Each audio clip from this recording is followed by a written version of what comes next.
firman Yesua HaMasiah. Kitab Roma pasal 8 ayat 28. Ini ayat yang sangat terkenal, Pastor Yusa. Kita tahu sekarang bahwa Elohim turut bekerja dalam segala sesuatu untuk mendatangkan kebaikan bagi mereka yang mengasihi Dia, yaitu bagi mereka yang terpanggil sesuai dengan rencana Elohim. Dikatakan bahwa Elohim turut bekerja dalam segala perkara untuk mendatangkan kebaikan bagi mereka yang terpanggil sesuai rencana Elohim. Nah, saudara kasih dalam Tuhan, banyak orang itu ingin sukses, banyak orang itu ingin berhasil. Nah, bagaimana orang itu bisa berhasil? Nomor satu, yaitu bisa melihat waktu, timing, kesempatan, atau membaca situasi dengan tepat. Yang jadi pertanyaan, bagaimana kita bisa tahu, bisa melihat timing itu? Nah, lu sudah tahu, ada kata-kata seperti ini ya, saya masih ingat dari kecil. Saya bisa melihat masa depanmu hanya dengan apa?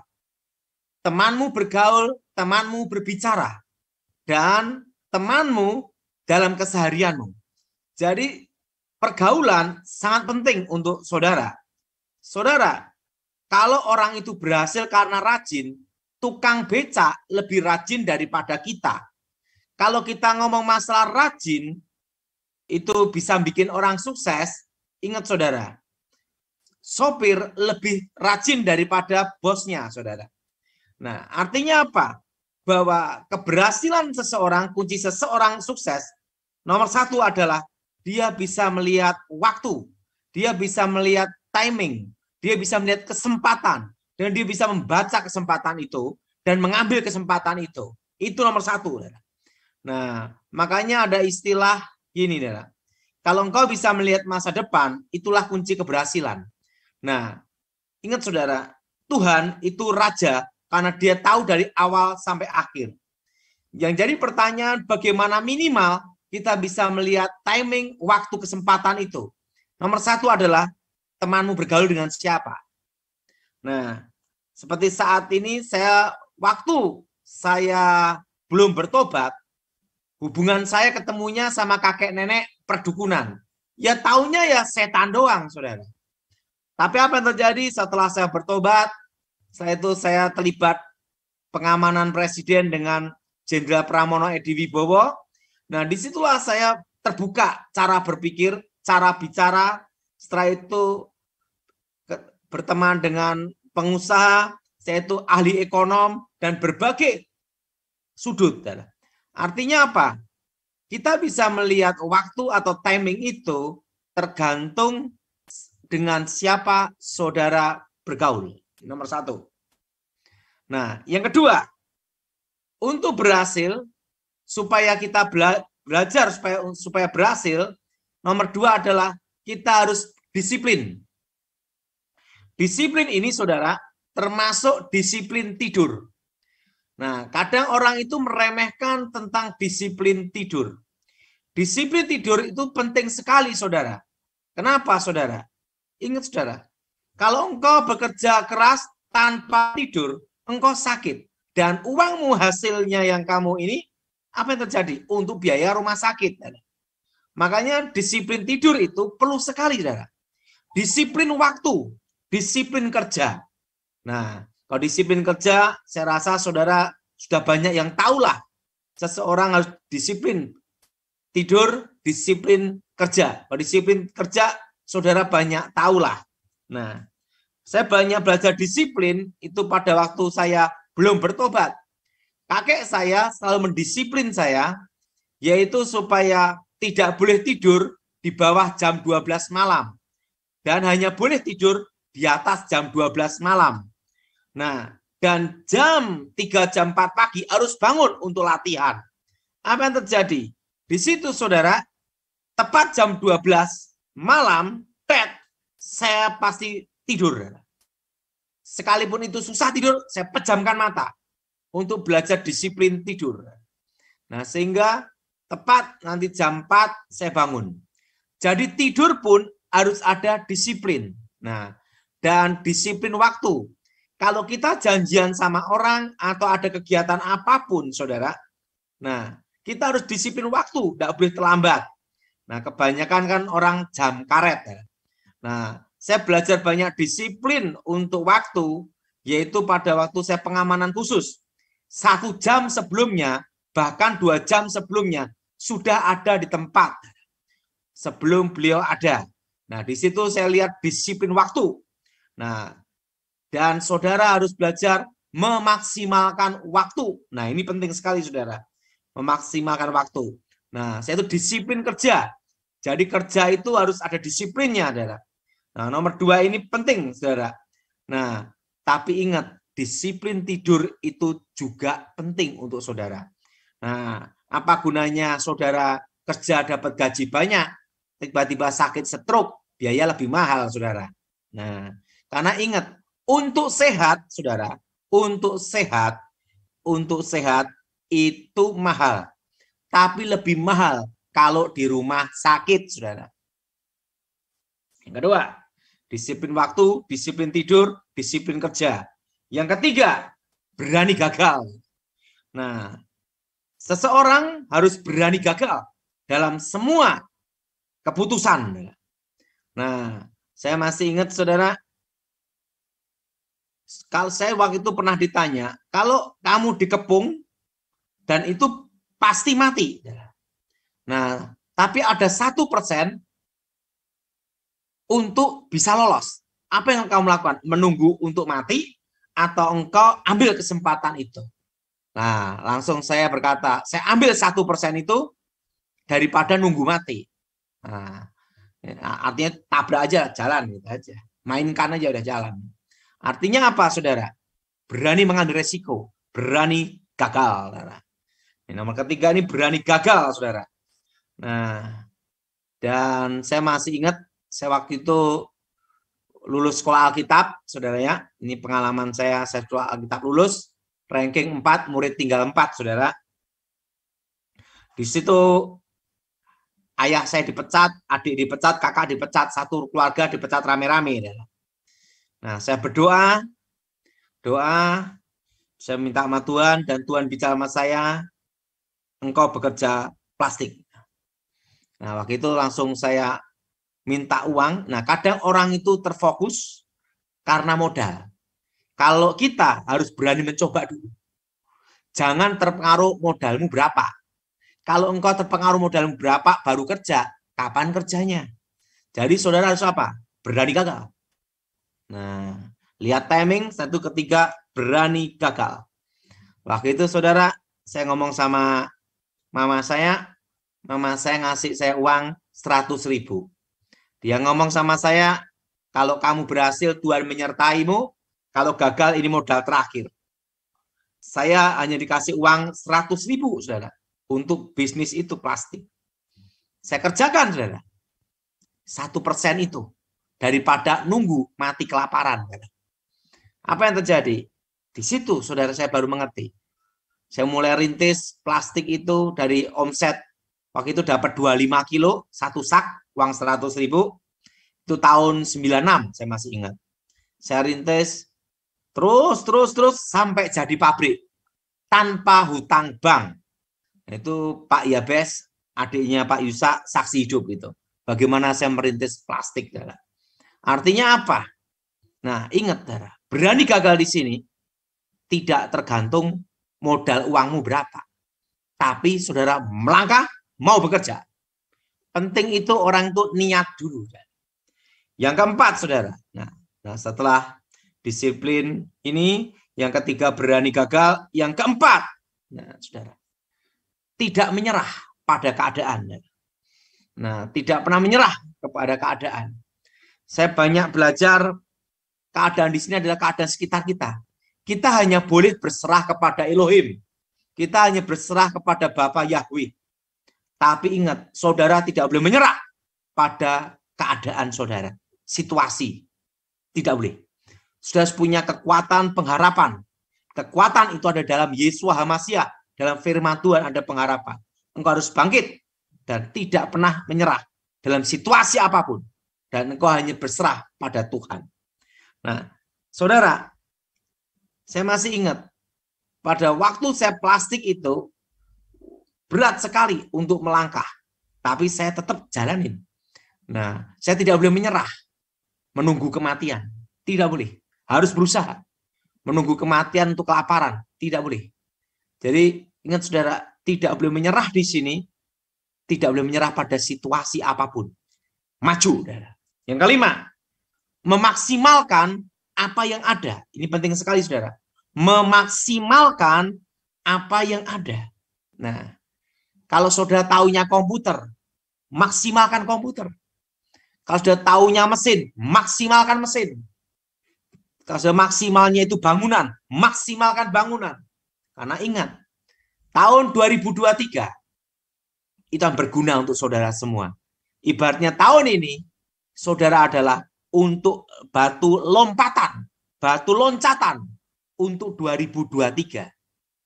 Karena 2023, setitik terang datang. Ingat saudara, di tahun 2023 setitik terang datang.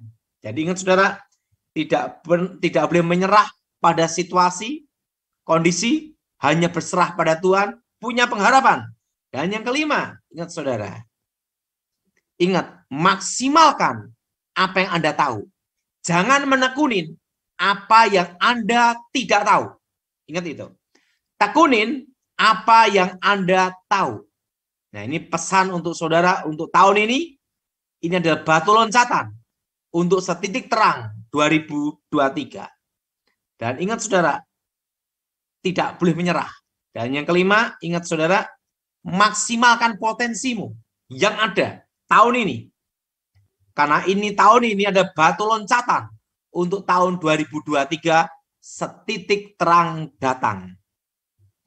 Nah, tidak boleh menyerah pada keadaan, dan maksimalkan yang ada. Yang keenam, yaitu rajin. Rajin justru yang keenam, saudara. Kenapa rajin justru yang keenam, saudara? Kenapa rajin justru yang keenam? Ingat, 5 ini penting, tapi kerajinan juga penting. Nah, ingat, saudara. Segala sesuatu harus dimulai dengan disiplin, lihat timing, dan berikutnya adalah, yang keenam adalah rajin. Dan yang ketujuh, dari semuanya itu, kita serahkan pada Tuhan, mengandalkan Tuhan. Dan perlu kita tahu, untuk mendapat informasi, itu harus banyak murah hati. Nah, saya banyak belajar hal tentang murah hati. Nah, saudara, ini tentang murah hati.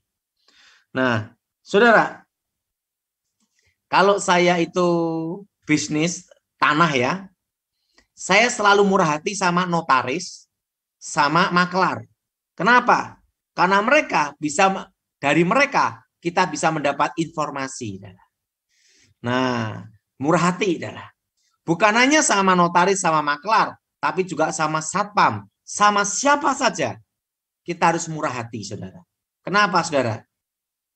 Pelajaran dari hidup saya, kalau kita murah hati, justru banyak dapat informasi. Nah, informasi inilah yang sangat penting untuk menentukan, mendapatkan timing yang tepat, saudara. Nah, informasi itu mahal, saudara. Saya banyak belajar waktu tugas pengamanan dulu, bahwa harus murah hati, suka menolong, suka memberi. Supaya apa? Mendapat informasi. Nah, dari informasi itulah kita kembangkan, namanya titik akurasi. Nah, untuk A1-nya, nah, di situ penting hal tentang murah hati. Nah, perlu kita tahu bahwa ada satu pesan khusus tahun ini. Tahun ini kita semua akan inflasi. Nah, untuk Indonesia tahun ini ada inflasi sampai 5 tahun. Ingat, saudara, 5 tahun ini inflasi. Dan saya sudah beritahu Pastor Yusa, Pastor Billy, tahun 2021. Bahkan saya sudah beritahu tahun 2020 bahwa tahun 2022 ini kita semua akan masuk inflasi. Artinya apa? Harga-harga barang naik, nilai uang turun. Nah, pesan saya satu, karena 5 tahun ini inflasi, saudara. Ingat, nomor 1, pegang barang. Nah, barang di sini adalah investasi jangka panjang. Misalnya apa? Tanah. Nah,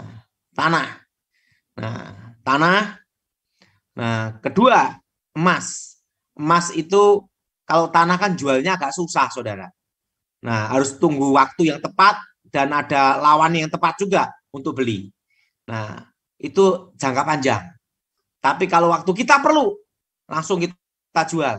Itu emas. Emas di sini untuk jaga-jaga aja, kalau kita perlu kita jual. Nah, karena apa? Inflasinya ini sampai 5 tahun, saudara. Nah, tapi kalau misalnya saudara ini bisnis dagang, saya punya saran. Jangan nurunin harga. Karena ini kondisi ketidakpastian dalam harga naik turun. Karena inflasi, saudara. Jadi, jangan nurunkan harga supaya dapat proyek. Jangan. Ini bukan zamannya selama 5 tahun ini, saudara. Selama 5 tahun ini bukan zamannya untuk itu. Artinya apa? Harga pasar, harga standar. Yang penting kau lakukan apa? Jaga kualitas. Nah, apa gunanya dapat proyek tapi tidak dibayar? Apa gunanya dapat proyek? Hutangnya puluhan tahun.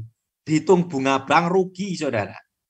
Jadi, saudara, dalam bisnis ini jangan nurunin harga hanya untuk dapat proyek kerjaan. Jangan. Standar aja. Nah, penting apa? Jaga kualitas, jaga mutu, kinerja yang baik, kualitas yang terbaik. Itu membedakan saudara dengan yang lain. Nah, kedua, pegang rupiah secukupnya. Nah, yang ketiga, ingat saudara, setelah pegang rupiah secukupnya, karena kita kan hari-hari transaksi semua rupiah. Jadi rupiah secukupnya. Yang ketiga, ini saran saya untuk saudara semua, yang ketiga. Yang ketiga, saudara stok barang bikin aman. Jadi jual beli, keluar masuk aman. Jadi jangan sampai habis stok baru beli. Nah, harus stok dan keluar masuk imbang. Karena kondisi inflasi ini harga tidak menentu. Nah, jadi pesan Tuhan untuk saudara semua, satu hal. Kalau saudara punya utang, lunasin. Kalau belum bisa lunasin, jangan nambah utang. Bertahan. Kenapa, saudara? Ingat, nanti kita akan tahu kenapa pesan itu diberikan pada saudara. Nah, dan saudara, tentang saya waktu doa, Tuhan beritahu saya supaya doa untuk bulan Februari sampai Juli, awal Agustus, saudara. Nah, saya doa supaya Indonesia dibebaskan dari yang jahat, dibebaskan dari bencana, dibebaskan dari wabah. Saya dapat pesan Tuhan itu bulan kira-kira 2021, bulan-bulan November, saudara. Sekarang sudah masuk namanya Omikron, yang dikhawatirkan Delmikron. Saya sudah memberitahu pada saudara semua bahwa corona ini akan bersama-sama berdampingan dengan kita. Bermutasi terus selama 5 tahun. Selama 5 tahun bermutasi terus. Nah, dan ingat puncaknya itu di atas 5 tahun, di bawah 10 tahun. Error menjadi kasus virus flu biasa. Nah, jadi ingat saudara, Pak, kondisi kita kayak gini ini sampai berapa lama? Tuhan tidak memberitahu saya kapan kita akan normal lagi. Tapi yang jelas tahun ini kita semua belajar normal. Saran saya, sudah tetap bekerja. Ada 2 pilihan yang harus dipilih salah satu. Pertama, takut corona, tidak bisa bekerja, tidak kerja, mati kelaparan. Nah, ini.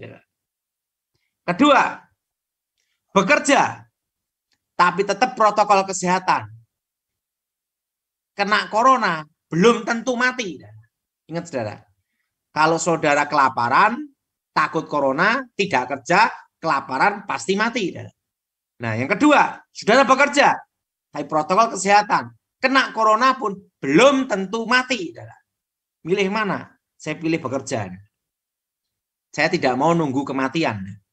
Nah, tidak boleh diperbudak rasa ketakutan. Tetapi ingat, kita tetap protokol kesehatan, tetap divaksin, tapi tetap bekerja. Nah, dan jangan ketakutan paranoid berlebihan. Hidup dan mati di tangan Elohim. di tangan Yesua HaMasiah, di tangan Bapa Yahweh. Jadi saudara, 5 tahun bermutasi terus. Dan ingat saudara, usahain yang punya utang dilunasin. Nggak punya utang, itu bagus. Yang belum bisa bayar utang, gimana? Jangan tambah utang. Itu aja pesannya. Dan saudara, jalani dengan percaya, bersyukur pada Tuhan. Itu pesan, dan maksimalkan potensi yang ada. Kita berdoa bersama-sama.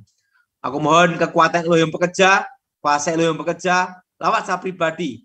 Kami percaya kuasa Yesua HaMasiah melalui kami semua secara pribadi. Demi nama Yesua HaMasiah, ya percatakan amin.